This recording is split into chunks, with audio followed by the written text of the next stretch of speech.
I was born in 36. My mother died in 1938. So my father moved to keep me in with his mother and father on the Magothy. So from the time I was 2 years old until I started going to school, I lived on the Magothy River. So 2 years old, 3, 4, 5, 6, that sort of thing. And I just remember, seeing bottom in 6 feet of water and seaweed then. Seaweed, not submerged aquatic vegetation, it was seaweed. But I could put a worm on a hook, worm that I would dig up and put it on a hook and put it down and see the catfish or the perch, the white perch or the yellow perch, and just take that worm and put it right in front of their mouth so they would catch it, and I would pull it up. And that was just great. Crabs, oh yes. In fact, back then we had, I think, 4 crab pots because we had a boathouse, and I would empty the crab traps every day, and somebody built a cage for them. I mean, a big cage, and I would dump those crabs into the cage. Of course, I'd have to check them several times a day to make sure that soft crabs weren't starting to form, because otherwise they'd be gobbled up. But I would get the soft crabs and put them in another little live box and watch, and they'd slough and that sort of thing. And every Sunday in the summertime or Saturday, my grandmother had a pot this big, and I would take up a bunch of crabs, and we'd have steamed crabs almost every week. Yeah. Now the seaweed was an issue, and where we lived, there was a cove, and from boat traffic and that sort of thing, the seaweed would float in and collect in this cove and stink after a period of time. Yes, and so my grandfather would hire me. He had a World War II raft about as rectangular as this, and I'd have it take a pitchfork out and go out and dig it and push this seaweed onto my raft, and then take it in and throw it on the beach where the sun would dry it out. And he probably paid me a quarter, to do that, whatever it was. But anyway, I remember that, and then I would remember a big white, maybe a 42-foot something, a white Eastern Shore type boat come out the Magothy, and with a lot of African American people on it. And my grandfather and grandmother would say, "Oh, that is from Beechwood Park." And here would come this boat out, and I think they would charge them, like $2 or something to take them from Beechwood Park out to the bay and back. But that was one of my histories there, Beechwood Park.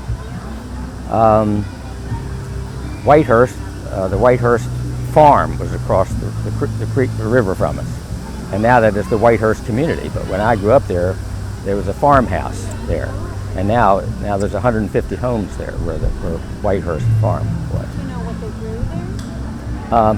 I think all kind of stuff. I mean, corn, I guess, all kind of vegetables. We did have a Good Humor truck that would come once in a while, because we were at the very house at the end of Arundel Beach Road. So we were not Arundel Beach Road, Lakeshore Drive, and so that was that. And then there was a Mr. Stinchcomb, and there's a Stinchcomb Road near Cypress Marine, Manhattan Beach. Yes, Mr. Stinchcomb was a farmer, and he would bring the produce and weigh it on the scales, on his truck, and spit tobacco out and stuff. But that was Mr. Stinchcomb. So I remember that, and I just remember just having a ball there. I was an only child, so it was just me. That's it. The house next door to us was Mr. Getz's Caramel Creams. There's that round with the little white center. That was Mr. Getz, and he was the head guy with Getz's Caramel Creams. Not anymore, but that was it there. But I remember I had a wooden like rowboat, and that had an outboard motor on it that you would put the rope around and pull it. And my grandmother would fix me a sandwich, and I would take that boat at say 10 or 11 o'clock in the morning, and I would explore all the creeks, Cocky Creek, Old Man Creek, Cattail Creek, by myself. Yes, I would email those. Now, I mean, go up there when I was like, well, 7, 8, 9, 10 years old in the summertime, and I would go up these creeks, and I was just the explorer. A lot of houses, and I would go up as far as I could, and when the seaweed would get in the way, I'd cut the engine and take an oar and go up as far as I could. And so, did you see a lot of bird life also? Oh yeah, birds, eels, catfish. I mean, you know, you just see everything. Yeah, but it was so much fun doing that. Oh gosh, but so I was a big explorer, you know, with olive oil on me or whatever. Yeah, I mean there was nothing else, which is probably why I have these little things up here. I have to get zapped on my head, you know, periodically. Yeah, in fact, when I was in high school, we actually had a high school class thing there because I had recommended that we have high school class. Yes, yeah. The 2 pavilions. They had 2 pavilions coming out. Now, Crystal Beach, which is now Magothy Marina, outside of Mill Creek and Cypress Creek, that was Crystal Beach back then, and they had parties there. I mean, it was a public beach, and on weekends you'd hear music because music travels a distance on the water, and boy, you'd hear the rock and roll music and all that kind of stuff. And my grandparents would say, "That's Crystal Beach, where the parties were." And I met my wife in high school in 1953. So the last year that my grandfather had the house, on the weekends I would pick up my wife, who was then my girlfriend, and from her job after my job, and we'd drive down and we'd spend the weekend with my grandparents on the Magothy. And I would take her out in the bay with a runabout and go fishing. So that was an experience there. Let me think.